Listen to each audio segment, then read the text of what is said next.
여러분 최근에 벽을 느껴보신 적이 있으신가요? 운동선수들은 어떤 운동 그 기록, 어떤 상대, 벽을 느꼈다, 이런 고백도 하고, 소대끼리 축구도 하지 않습니까? 야, 몇 소대에 우리가 벽을 느꼈다, 그런 표현도 하고요. 저는 학창 시절에 이 성적 어느 정도 이 등수를 올리기 위해서 많은 노력도 해봤는데 벽을 느낀 적도 있습니다. 그런데 이 자리에도 많은 분들이 오셨는데요, 여러분들은 주어진 삶의 현장에서 어떤 벽들을 느껴보셨습니까? 근데 사실 그 벽은요, 벽이 아니죠. 어느 정도 우리가 노력을 하고 각오도 가지고, 사실 이 벽은 우리를 성장케 하는 또 하나의 동력이 됩니다. 운동선수도 마찬가지예요. 강력한 라이벌이 있고 내가 벽을 느낀다, 저 사람 보고 함께 발전해 나가고, 이 벽들은 사실 우리를 긍정케 하는 하나의 성숙의 파트너죠. 그러나 문제는 우리 주변에 결코 무너지지 않을 것 같은 벽들이 더 높아지고 있습니다. 어떤 벽들요? 우리 잘 알고 있지 않습니까? 동서의 벽. 제가 뭐 자세하게 설명하지 않아도 과연 우리나라의 동서의 벽이 무너질 수 있을 것인가? 라고 하는 질문 말이죠. 점점 더 높아져 원수가 되고 있습니다. 남북의 벽, 점점 더 높아지고 있습니다. 과연 이것이 무너질 수 있을 것인가? 이 경제 발전을 이루신 가는 세대와 이제 담당해야 할 그 새로운 세대에 점점 그 높아지고 있는 갈등과 이념의 벽, 과연 이 벽이 무너질 수 있을 것인가? 라고 하는 것입니다. 우리 주변에 이런 벽들이 계속 높아지고 있어요. 우리는 도대체 여기서 무엇을 해야 할 것인가? 이런 질문에 대한 아주 뚜렷한 해답을 얻지 못하고 높아져 가고 있는 벽만 바라보고 있는 이 현실에 앞서서 놀라운 사실이 있습니다. 내가 생각하는 가장 높은 벽, 내가 생각하는 가장 견고한 벽, 그 벽보다도 오늘 이 성경 본문에는 그게 비교가 안 돼요. 목사님, 동서의 벽, 남북의 벽, 이념의 벽, 그 어떤 소위 진보와 그 보수의 갈등의 벽보다도 더 높은 벽들이 있단 말입니까? 오늘 성경 본문에 나오죠.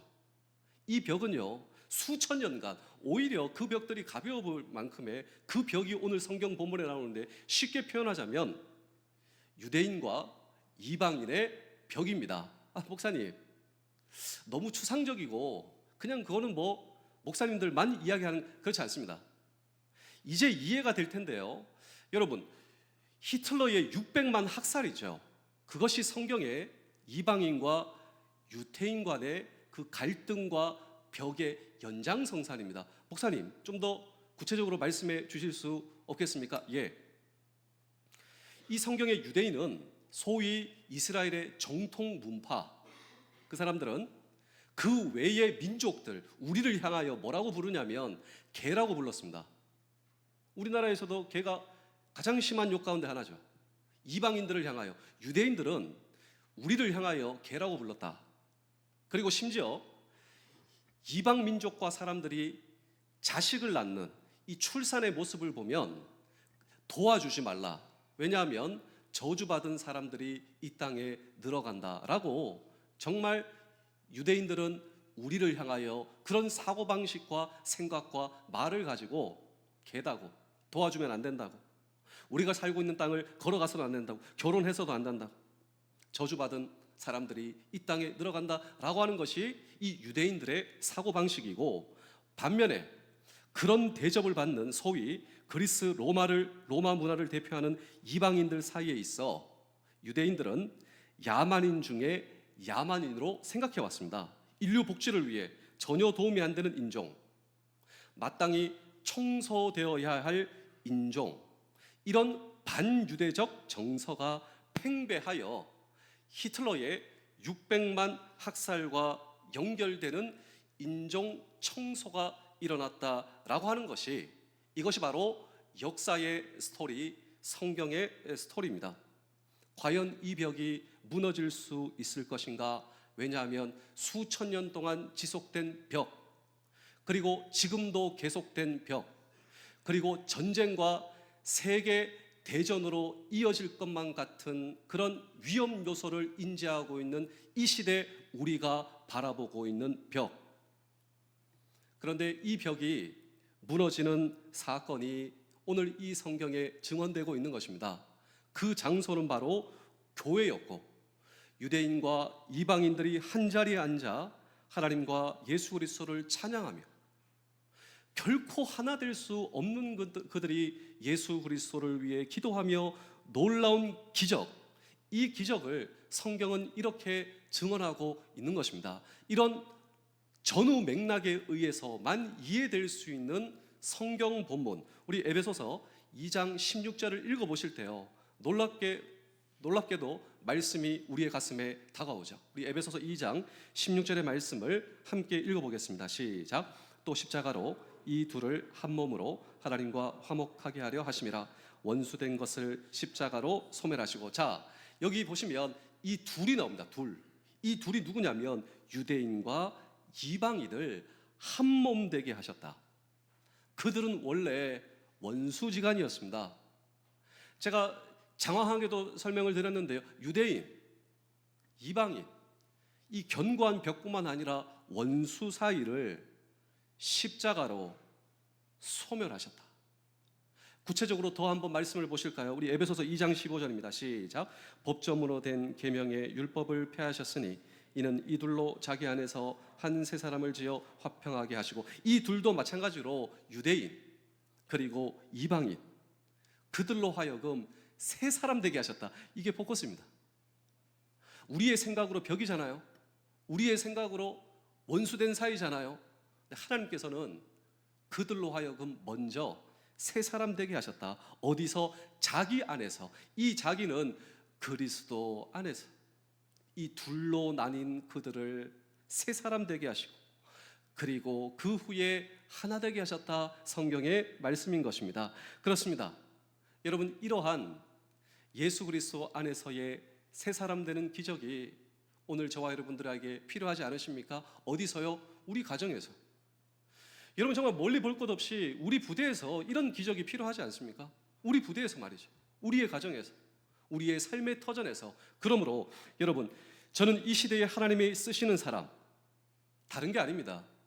이 십자가의 능력, 이 예수 그리스도 안에서 일어나는 이 주님의 능력을 붙잡고 이 십자가의 능력을 믿는 사람이 하나님께서 기뻐하시고 하나님께서 이 시대에 쓰시는 사람입니다.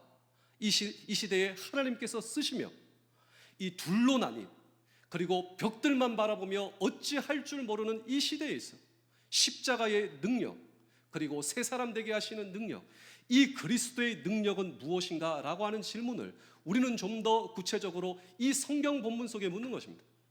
세상이 할 수 없는, 그리고 세상이 해답을 내놓을 수 없는, 여러분, 정말 오늘 십자가의 능력이 우리에게 필요하다면 이 십자가의 능력으로 하여금 우리를 새롭게 만드시는 하나님, 그 주님은 어떤 주님이신가? 라고 하는 질문을 오늘도 우리는 이 성경 본문 속에 묻고, 또 우리의 가정과 우리의 부대와 우리의 삶의 터전과 이 나라 이 민족을 끌어안고 저와 여러분들이 해야 할 일이 있다면 무엇인가? 라고 하는 질문을 오늘도 우리는 이 성경 본문 속에 묻고 세상에서 해답을 구하는 사람이 아닙니다. 오늘 이 성경 본문을 통하여 하나님께서 우리에게 주시는 그 말씀이 무엇인가? 라고 하는 질문을 오늘도 우리는 이 성경 본문 속에 물을 때, 첫 번째로 평화의 주님을 영접해야 한다.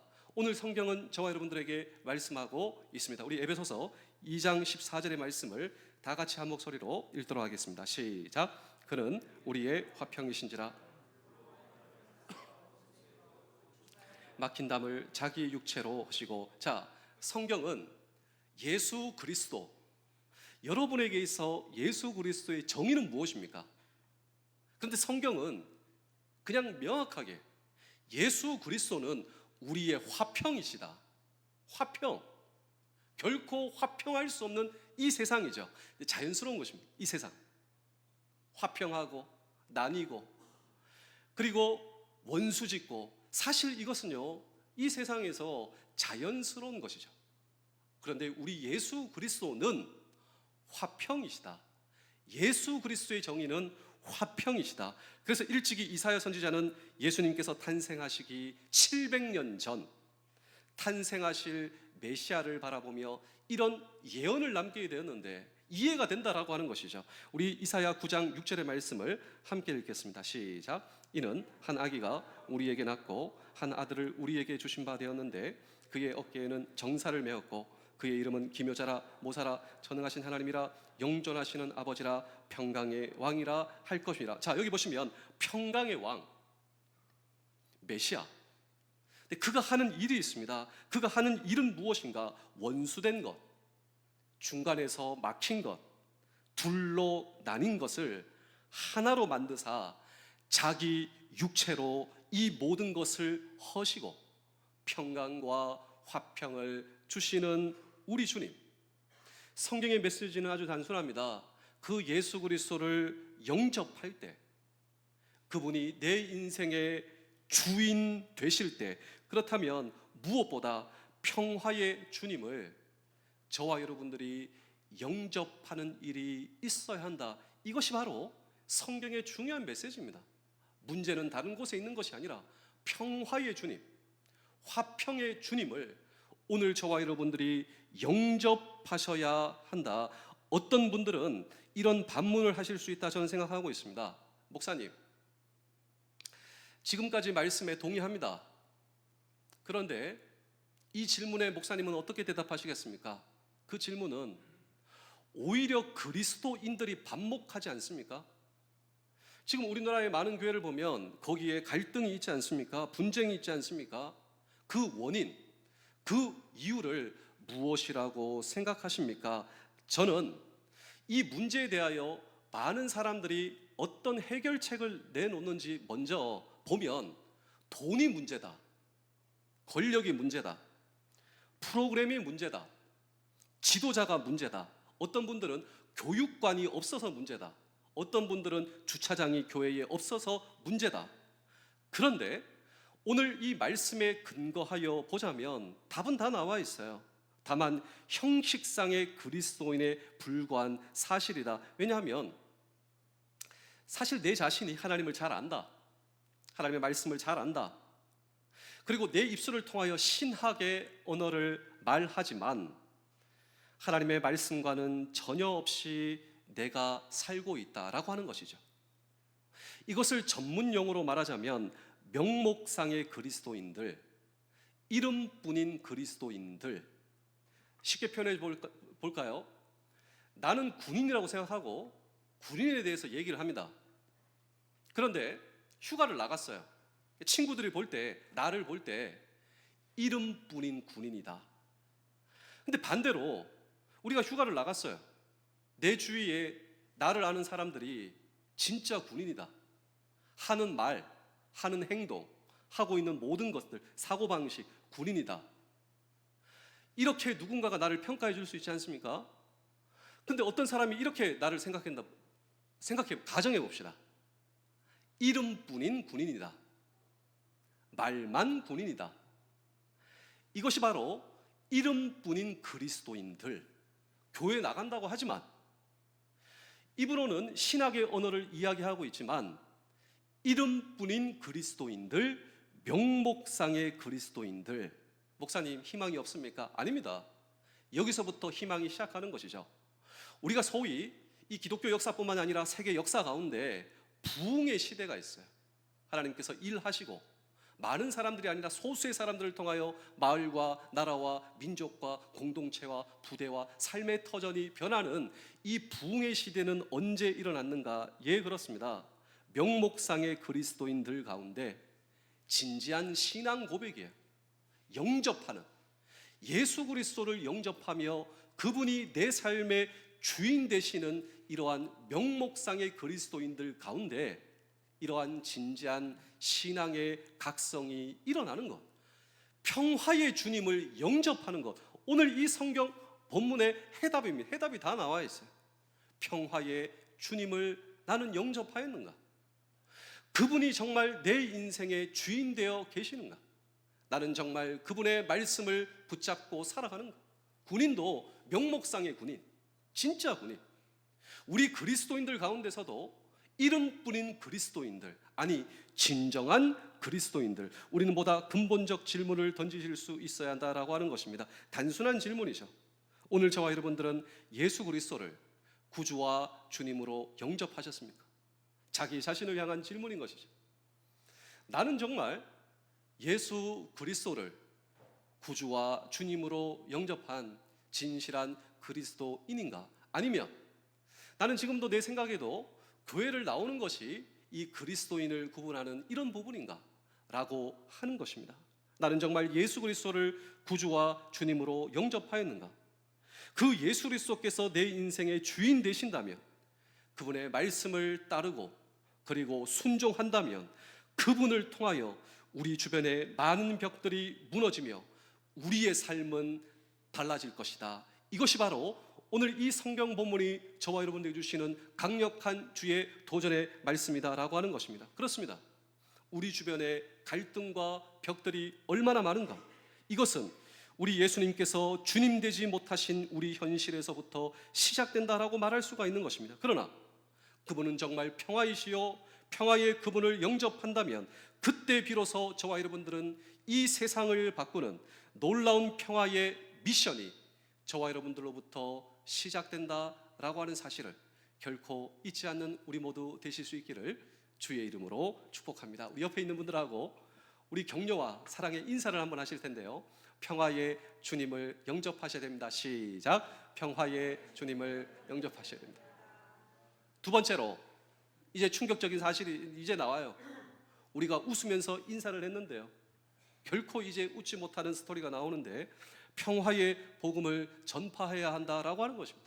왜 이것이 웃지 못할, 여러분 이 메시지가 되냐면 우리 다 함께 에베소서 2장 17절의 말씀을 함께 읽겠습니다. 시작. 또 오셔서 먼 데 있는 너희에게 평안을 전하시고 가까워 있는 자들에게 평안을 전하셨습니다. 자,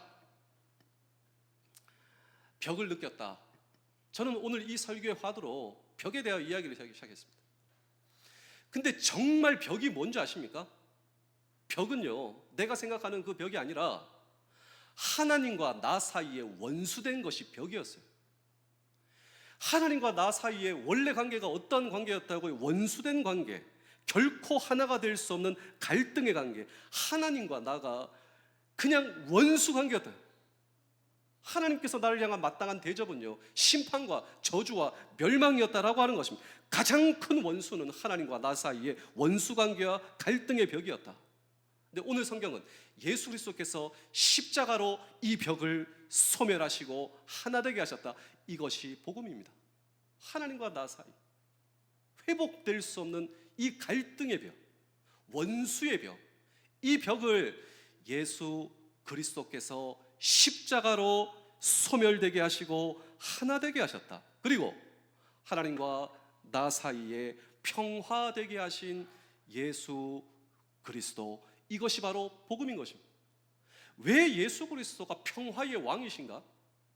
그분이 하시는 일이 왜 평화이신가? 십자가로 원수된 것을 소멸하시고 하나 되게 하시고 평화되게 하셨다. 그분이라면 내가 생각하는 내 삶의 현장의 벽이 벽이겠는가? 동서의 벽이 벽이겠는가? 남북의 벽이 벽이겠는가? 진보와 보수의 벽이 벽이겠는가? 모든 갈등도 그분에게 있어 문제가 아니다. 이것이 바로 성경이 우리에게 주시는 말씀이다라고 하는 것입니다. 그래서 에베소 2장 전체가 하나님과 인간 사이에 원수된 것, 하나님과 나 사이에 원수된 것입니다. 창조주와 피조물, 영원한 생명을 주장하시는 그분, 인류의 역사도 그분이 시작이요 마지막도 그분입니다.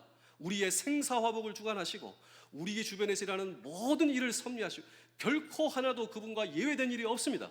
그분은 창조주, 그 창조주와 피조물인 나 사이에 원수된 것, 그리스도께서를 통하여 십자가를 통하여 화목시킨 이것이 바로 복음의 본질이요 복음의 가장 중요한 부분이다. 그래서 예수님께서 이 땅에 오셔서 십자가로 가신 이유, 이것에는 여기에 대한 문제 해결이 있는 것이죠.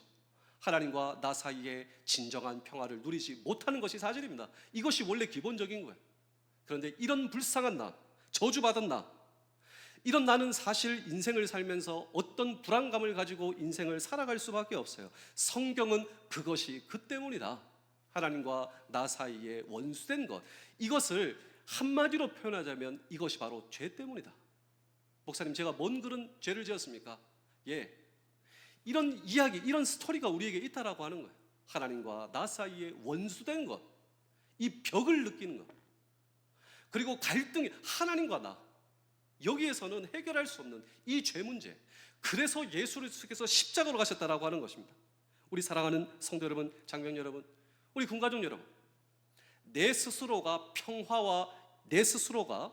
평화와 연합을 내가 아무리 주장하고 말한다 할지라도 평화와 연합이 오지 못하는 이유가 어디에 있겠습니까? 그것은 오늘 성경에 의하면 보다 근본적인 인간 문제를 다루지 못했기 때문이다. 평화를 말해도 추구해도 선동해도 모든 것을 바쳐도 진정한 평화가 이 땅에 오지 못하는 이유, 바로 하나님과 나 사이에 이 보다 근본적인 문제에 대한 해결 방책이 말하지 못하기 때문이다라고 하는 것이죠. 그래서 성경은 예수 그리스도께서 이 땅에 오신 이유, 십자가로 가신 이유, 거룩한 피를 흘리신 이유, 그 예수 그리스도의 피값으로 우리를 죄에서 용서하시고 자유를 주시고 새 사람으로 만들고자 하신 것, 이것이 바로 복음이요 소망이요. 이 복음 안에 저와 여러분들의 소망을 두신다면 그렇습니다. 여기서부터 내 인생, 하나님과 나 사이의 이 관계 회복, 이때 내가 내 자신을 사랑할 수가 있어요. 이웃을 내 몸과 같이 사랑하라. 여러분, 하나님과의 관계의 소통, 그리고 여러분 있는 모습 그대로 나를 사랑하시는 하나님을 발견하게 돼요. 내가 다른 사람의 기준에서 나를 평가하는 것이 아니라 하나님께서 나를 얼마나 사랑하시는가, 그 하나님의 사랑을 경험한 사람이 이웃을 사랑할 수 있고, 그 사람이 속해 있는 저와 여러분들의 부대, 우리의 삶, 우리의 가정 어떻게 될 수 있겠습니까? 우리 사진을 한번 보시겠습니다. 여러분, 사진을 보시면 화성에 있는 제암리에 있는 제암리 교회입니다. 우리 해병대 사령부가 화성에 있죠. 멀지 않습니다. 이 향남에 있는 이 제암리 교회는 지금 다가오고 있는 이제 3.1절이죠. 이 3.1 운동과 굉장히 밀접한 관계와 이런 스토리가 담겨 있는 제암리 교회를 여러분 혹시 가보신 적이 있으십니까? 여기에는 결코 잊을 수 없는 이야기가 있는데 1919년 3월 1일 만세 운동이 일어나게 되었습니다. 특별히 여러분 화성 그리고 이 향남, 이 제암리에는 정말 이 애국심을 가지고 나라를 사랑하는 마음으로, 그때 우리나라는 없었습니다. 어떻게 애국심이 보존될 수 있었는가 생각해 보십시오. 우리나라가 없는데 어떻게 우리 언어가 보존될 수 있겠습니까? 교회를 통하여, 성경을 통하여 우리 언어가 보존되고 애국심이 보존이 되었어요. 만세운동이 일어나는 것이죠. 그래서 1919년 이 3.1 만세운동이 전국적인 거점을 가지고 일어나게 되었는데, 그 거점과 교회 위치를 빨간색, 파란색으로 위치하면 빨간색과 파란색이 일치합니다. 교회를 중심으로 애국심이 보존이 되고, 그리고 이 땅의 언어가 보존이 되었다라고 하는 것이죠. 1919년 3월 1일 이것도 역시 거점이었습니다. 만세운동이 일어나는 것이죠. 정확히 한 달 반 후 1919년 4월 15일 오후 2시에 이 동네에 일본군 중위가 이 군 병력을 이끌고 여기 찾아오게 되었습니다. 그리고 마을 사람 모두에게 통보하게 되는데 통과할 소식이 있다고 교회에 모이라고 마을 사람들이 약 30명 정도 모였습니다. 일본 군인들이 즉시 이 교회 정문을 대못으로 박으면서 문을 폐쇄하고 교회 바깥으로부터 휘발유를 붓고 불을 질렀습니다. 뛰쳐나오는 사람들에게 조준사격 명령을 해서 그냥 불이 뛰쳐나오면 조준사격을 하는 거예요. 한 부인이 아기를 데리고 이 교회에 들어와 있었는데 창문가로 제발 우리 아이만 살려달라고 소리치며 뛰쳐나오게 됐는데 칼로 찌르고 총을 쏘았습니다. 찬양 소리, 기도 소리, 절규 소리가 잦아들기 시작하면서 이 제암리교회는 마침내 한 줌 잿더미로 변해갔고, 교회당 안에서 죽은 사람이 22명, 바깥쪽에서 죽은 사람이 6명. 이 교회 1층에는 지금도 예배당이 있고, 그리고 제암리교회 이 역사 박물관에 제가 지금 여러분께 말씀드린 이 스토리가 역사로 보존되어 있습니다. 그리고 마을 모든 집들이 불태워지게 된 이 만행이 1919년 4월 15일 제암리 교회에서 일어나게 되었습니다. 생각해 보십시오. 만일 저와 여러분들이 현장에 있었던 이 부모, 형제, 조상들의 자손이었다면, 그리고 저와 여러분들이 남편과 아내, 자식들이 그 속에서 죽어갔다면, 이 모든 만행을 저지른 일본인들을 용서하고 그들과 화해하는 일이 가능하겠습니까? 원수죠. 벽이죠. 아니, 같은 하늘 아래에서 살아갈 수 없는 존재인 것이 마땅하죠. 그런데 다음 사진 한번 보시겠습니다. 일본인 가운데 오야마 목사라고 있습니다. 이분은 1970년대부터 50년 넘게 이 일을 하고 있는데, 이 오야마 목사 일행이 속죄를 위해, 그리고 제암리 교회를 다시 세우기 위해 일본에서 모금 활동, 헌금 활동을 해서, 그래서 아까 여러분들이 보시던 제암리 교회가 다시 세워지게 되었습니다. 이 오야마 목사는 지금으로부터 50년 동안 이 일을 계속하고 있는데, 이 목사가 그 교회가 세워지는 날 유가족들과 함께 그 교회에서 예배를 드려요. 유가족 대표와 나란히 한 예배당 안에서 함께 찬양하고 기도하고 하나님을 예배하는데, 예배 시간에 이 오야마 목사와, 그 다음 페이지 한번 보실까요? 오야마 목사와 함께 온 일본 일행들이 한국 사람과 유가족들에게 엎드려 매년 이 행사를 50년째 해왔습니다. 엎드려서 진지한 사죄와 고백을 하는 것이죠. 유족 대표 그리스도인들은 그 자리에서 함께 눈물을 흘리며 용서를 선포하고, 이 일들을 계속 하겠습니다. 계속 저희는 여기서 함께 예배하며 우리의 죄를 용서를 구하며 이 일을 계속해서 50년째 하고 있다라고 하는 것이죠. 물론 그들의 돈과 그들의 자금을 가지고 이렇게 교회가 세워지는 것이 옳은 일인가? 일본 사람의 기금을 받는 것이 타당한가? 불신자 몇 명의 격렬한 반대 시위도 사실 계속되고 있습니다. 그럼에도 불구하고 이날 교회 안에서 선포된 실천과 용서, 그 용서가 어떻게 가능할 수 있었는가를 생각해 보십시오. 사실 답이 안 나오죠. 답은요, 오늘 성경 본문에 나오는데, 그 답이 무엇이냐면, 용서받을 수 없는 나를 하나님께서 나를 받아주시고 용서해 주시고, 나를 용서하신 하나님의 사랑, 그 복음 때문에 가능할 수 있는 일이었다. 내 안에서 그 이유를 찾으니, 세상에서, 사회에서 그 이유를 찾으니 찾기가 어렵다는 거예요. 찾을 수가 없다라고 하는 거예요. 오늘 이 성경 본문의 핵심 메시지는 하나님과 나 사이, 용서받을 수 없었던 나를 용서하신 하나님의 사랑과 용서를 붙드는 것이 바로 복음이다. 이때 비로소 가능할 수 있는 용서였다라고 하는 것입니다. 여러분, 지금도 일본 사람 가운데 대한민국에 대한 진지한 용서의 마음을 가지고 있는 사람들 중 가운데 크리스찬 비율이 90% 이상이다. 진지한 회개와 용서의 마음은 복음이 가져다 준다라고 하는 것입니다. 그렇습니다. 오늘도 예수 그리스도, 하나님을 생각하셔야 돼요. 하나님을 생각하지 않으면 안 돼요. 하나님께서 나를 어떻게 용서해 주십니까? 예수 그리스도의 십자가를 통하여 원수된 것을 소멸하시고 둘이 되게 하신 것을 하나게 하신 그 예수 그리스도는 우리의 화평이시다. 그래서 무엇보다 저와 여러분들이 기도하고 노력해야 할 것은 하나님과 나 사이의 갈등을 해소하신 복음의 능력을 믿고 전하는 일입니다. 하나님께서 나를 이 자리에 왜 불러주셨는가? 하나님께서 나를 이 자리에 왜 세워주셨는가?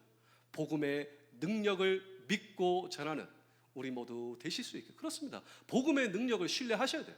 십자가의 능력을 붙드시는 우리 모두 되실 수 있기를 주의 이름으로 축복합니다. 마지막으로 평화의 성령으로 교통하셔야 한다라고 하는 것입니다. 이 시점에서 이런 질문이 나옵니다.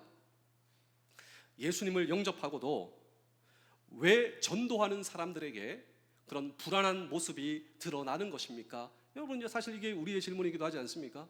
예수 그리스도를 영접한 사람, 전도하는 사람들에게도 왜 그렇게 불안한 모습들이 나타나고 있는가? 오늘 성경은 명확합니다. 여기까지. 그게 뭐 때문이냐면 성령으로 교통하는 법을 배우지 못했기 때문이다. 저와 여러분들은 성령으로 교통하는 법을 배우고 계십니까? 이것을 배워야 한다라고 하는 것이죠. 우리 에베소서 2장 18절의 말씀을 함께 읽겠습니다. 시작. 이는 그로 말미암아 우리 둘이 한 성령 안에서 아버지께 나아감을 얻게 하려. 여기 보시면 성령이 나와요. 하나님 아버지, 예수 그리스도, 그리고 그 성령께서 우리로 하여금 하나 되게 하신 것을 유지하여 주시고 도와주신다라고 하는 것이죠. 우리가 구원받고 하나님의 자녀가 되었지만 내가 믿기 이전에 가치 판단에 근거하여 내가 편견을 가지고 살다 보니까 우리의 삶 속에 여전한 불안한 모습들이 보인다라고 하는 것입니다. 그런데 그런 인생 가운데 성령께서 나를 지배하고 다스리기 시작하시면 우리가 구별하는 모든 벽들과 편견을 뛰어넘어 하나 되기 시작한다. 따라서 저와 여러분들은 성령의 다스리심과 충만을 경험해야 한다. 내 자신이 성령 안에서 사는 법을 배워야 한다 라고 하는 이 메시지가 계속 반복되고 있습니다. 우리 에베소서 2장 22절도 함께 읽겠습니다. 시작. 너희도 성령 안에서 하나님이 거하실 처소가 되기 위하여 그리스도 예수 안에서 함께 지어져 가느니라. 자, 지어져 간다. 사실 건물을 짓는다 이거예요. 우리가 다음 구절을 보실 텐데요, 성경은 하나님 아버지 창조주를 신뢰하고 예수 그리스도를 영접한 저와 여러분들 안에 성령께서 거하신다. 성령께서 거하시는 그리스도인들은 건물이다. 그 건물과 건물을 소통하게 하고 교통케 하시는 분은 누구냐? 성령님인 것이다.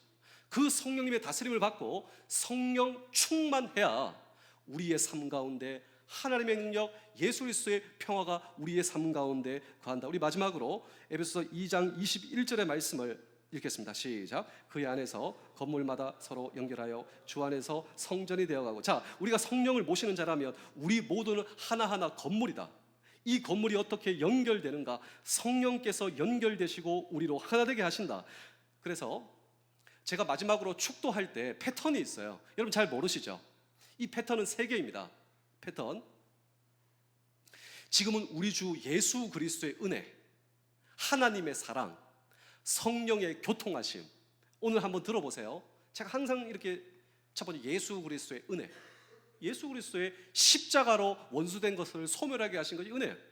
그리고 하나님께서 사랑으로 예수 그리스도를 통하여 우리를 용서해 주신 하나님의 사랑. 3번째로 우리를 교통케 하시는 성령의 교통. 우리 고린도후서 13장 13절을 한번 읽어보겠습니다. 시작. 주 예수 그리스도의 은혜와 하나님의 사랑과 성령의 교통하심이 너희 무리와 함께 있을지어다. 자, 이 성령이 우리 안에서 공동체 안에서 행하시는 이 기능이 무엇이냐면 교통이에요. 소통, 교통. 건물과 건물이 하나 되게 하신다.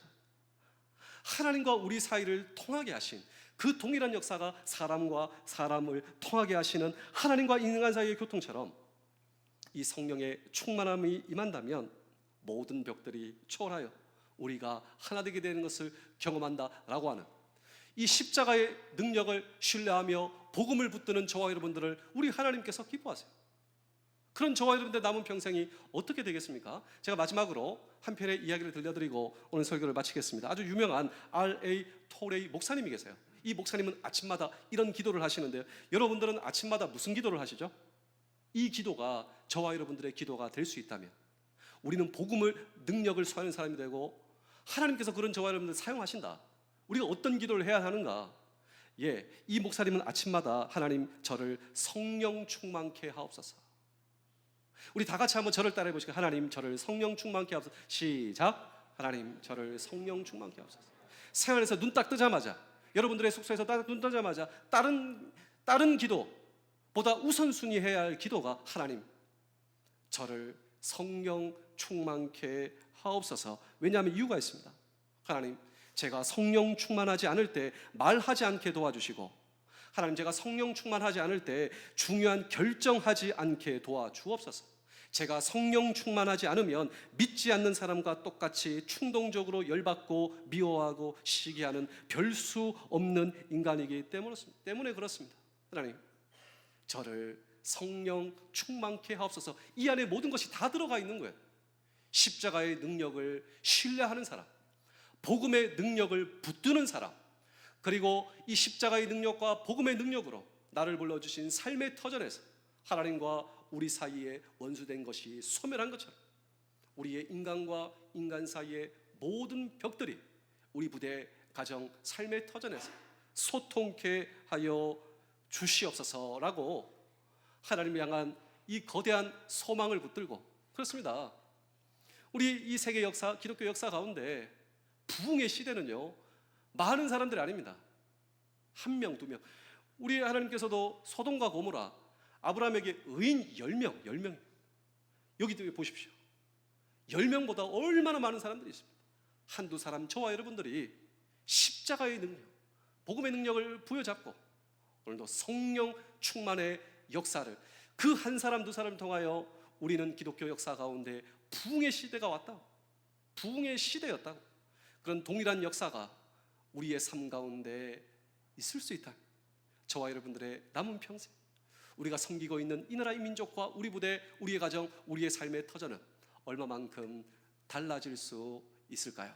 기도하겠습니다.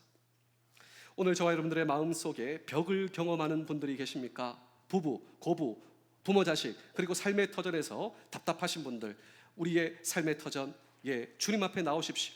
평화의 주인이신 주님 앞에 그 모든 것을 내려놓고 그분을 저와 여러분들의 삶의 주인으로 받아들이며 성령 충만을 구하며 하나님 성령 충만하게 하시고 다시 한번 사랑할 수 없는 사람들을 사랑하게 하시고 우리 가정과 부대와 민족의 마당 속에 평화가 오는 것을 보게 하여 주시옵소서. 감사드리오며 예수님의 이름으로 기도하옵나이다. 아멘.